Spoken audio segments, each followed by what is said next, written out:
नमस्कार। सभी धार्मिक व्यक्तियों को देवोत्थान एकादशी की हार्दिक शुभकामनाएं। इस अवसर पर विष्णु भगवान के जो 10 अवतार हैं, दशावतार जिनको कहा जाता है, उनका हम वैज्ञानिक रहस्य आपसे साझा करने जा रहे हैं। भगवान विष्णु ने कृष्ण का अवतार लेकर गीता में एक श्लोक कही थी जो कि बहुत प्रचलित हो गई कि यदा यदा हि धर्मश्च ग्लानिर्भवति भारतः अभ्युत्थानम् अधर्मश्च तदात्मानं सृजाम्यहम् पवित्राणाय साधूनां विनाशाय च दुष्कृतां धर्म संस्थापनार्थाय संभवामि युगे युगे। ये जो 10 अवतार है ना, ये हर युग में भगवान ने खुद को सृजित किया हुआ है। इसी तरीके से हम यदि पहले अवतार पर गौर फरमाएं तो पहला अवतार जो भगवान का है वो है मत्स्यावतार। यानी इस सृष्टि पर हम देखेंगे तो 1/3 हिस्से में जो है ना वो जल है ना। तो जल यानी मत्स्यावतार यानी पहले जो जीव का विकास हुआ ना वो जल में हुआ। जल से इस सृष्टि की उत्पत्ति हुई है ना। तो जल जो है ना वो कहा भी जाता है कि जल ही जीवन है। तो मत्स्यावतार जो है वो इसी का प्रमाण है कि इस सृष्टि पर जो जीव आया, ये मनुष्य भी एक जीव है। तो इस सृष्टि पर जो जीव आया उसमें सबसे पहले जो है सो जलचर प्राणी आए। जलचर मतलब जल में रहने वाले प्राणी यानी मत्स्यावतार। तो ये कितना वैज्ञानिक है कि इस सृष्टि की उत्पत्ति जल से हुई और वो भी मत्स्यावतार से हुई।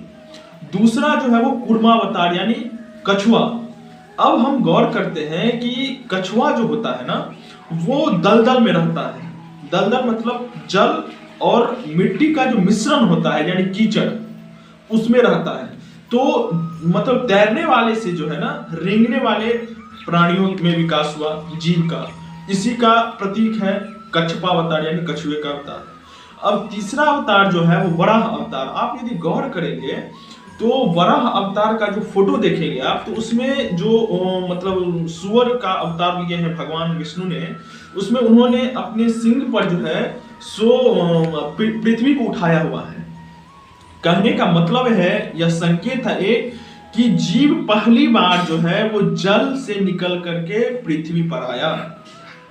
यह है तीसरा चरण विकास का। और यह तीनों अवतार जो है ना वो सतयुग में हुआ। चौथा अवतार है ना भगवान विष्णु का वो है नृसिंह अवतार। और यहां से जो है वो त्रेता युग का आरंभ होता है। पहले 3 अवतार जो थे वो सतयुग में हुए। तो नृसिंह अवतार जो है ना वो आधा मतलब मानव है और आधा जानवर है। यह पार्श्विक प्रवृत्ति की ओर से मानवीय प्रवृत्ति की ओर बढ़ने का ये पहला संकेत है एक्चुअली में नृसिंह अवतार। और इस बीच में एक मूवी भी आई नरसिम्हा करके जिसने काफी अच्छा कलेक्शन किया था। लोगों ने इस फिल्म को काफी पसंद भी किया था। तो नृसिंह अवतार जो है वो पार्श्विक प्रवृत्ति से मानवीय प्रवृत्ति की ओर बढ़ने का ये पहला संकेत है। फिर उसके बाद आता है वामन अवतार। यह जो है वो मानवीय सभ्यता का यानी बौना मानव के विकास का ये पहला चरण है कि मानव को इस पृथ्वी पर बुद्धिमान प्राणी माना जाता है, सबसे बुद्धिमान। और वामन की कथा भी कुछ ऐसे ही है कि वो 3 पग में सारे पृथ्वी को नाप देते हैं।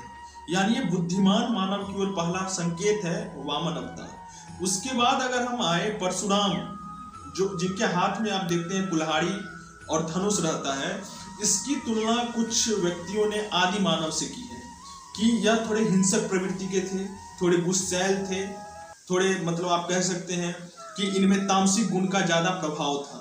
तो यह जो है परशुराम जो है वो आदि मानव के प्रतीक है।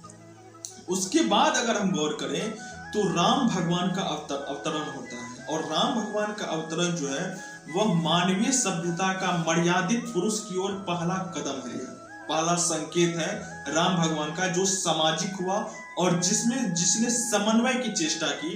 कि आप देखते हैं कि रामायण महाकाव्य में जो है सो उनके साथ जामवंत रहते हैं, उनके साथ हनुमान रहते हैं, उनके साथ वानर न जाने कितने प्रकार के गरुड़ जो है वह भी भगवान राम के साथ रहते हैं। तो यह जो पहला जो मर्यादित इंसान है वह भगवान राम की ओर दिखाया गया है। उसके बाद द्वापर युग की हम अगर शुरुआत करें और 8वें अवतार भगवान का वो है बलराम। बलराम का जब आप चित्र देखते हैं तो उनमें आपको वो हल लेते हुए दिखाई देते हैं आपको। तो यह कृषि, पशुपालन, इस सब की ओर मानव का जो है ना पहला कदम आपको दिखाया गया है बलराम के रूप में।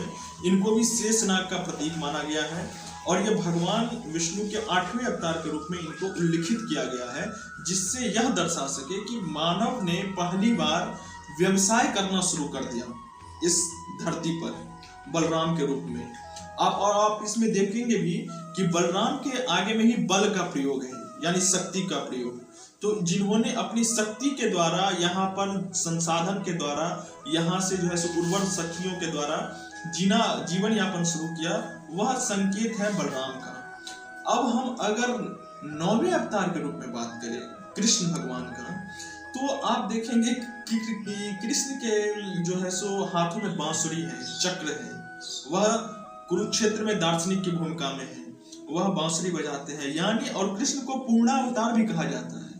यानी कला जो है ना वह कृष्ण के साथ आकर मानव को पूर्ण कर देती है, और कला ही एक ऐसा माध्यम है जो मानव और पशु को अलग करता है। इसीलिए आप देखेंगे कि कृष्ण को बोला जाता है कि यह 16 कलाओं से परिपूर्ण है, इनको पूर्णावतार कहा जाता है। पूर्णावतार इसीलिए कहा जाता है क्योंकि कृष्ण के अंदर, कृष्ण के व्यक्तित्व के अंदर सारे गुण मौजूद हैं। वह कलाकार भी हैं, वह दार्शनिक भी हैं, वो राजनीतिज्ञ भी हैं, वो कूटनीतिज्ञ भी हैं। तो कृष्ण जो है वह मानवीय सभ्यता का चरमोत्कर्ष है वो एक्चुअली। इसीलिए कृष्ण को 9वें अवतार के रूप में उल्लिखित किया गया है। और अभी जो 10वां अवतार होने वाला है कल्कि अवतार, वह अत्यंत बौद्धिक व्यक्ति और अत्यंत शक्तिशाली व्यक्तियों के साथ वो युक्त होंगे, है ना। और उनको साथ देने के लिए, उनका साथ देने के लिए जो है यहाँ पर जो चिरंजीवी हैं, जो अब तक अमर हैं, परशुराम, विभीषण, अश्वत्थामा, ये सब हनुमान, ये सब उनका साथ देने के लिए यहाँ पर आएंगे। तो एक्चुअली में ये 10 अवतार जो है भगवान विष्णु के, वह मानवीय सभ्यता को दर्शाते हैं कि मानवीय सभ्यता हमारे कैसे कैसे आगे बढ़ी, हम उनके साथ कैसे कैसे परिष्कृत होते गए। इसी तरीके से ये चार्ल्स डार्विन का जो विकासवादी सिद्धांत है, जिसका प्रतिपादन उसने 19वीं शताब्दी में आकर किया, हमारे यहाँ पर समझिए कि यह चीज जो है कितने वर्षों से मौजूद है। हमको तो कभी कभी यह लगता है कि भारतीय ग्रंथों से चार्ल्स डार्विन ने इन सिद्धांतों को उठाया होगा, भले ही वो कभी इसको स्वीकार नहीं किया होगा। लेकिन आखिर ऐसा क्यों हुआ कि अंग्रेज जब भारत में आए तभी विकासवादी सिद्धांत का प्रतिपादन हुआ। धन्यवाद।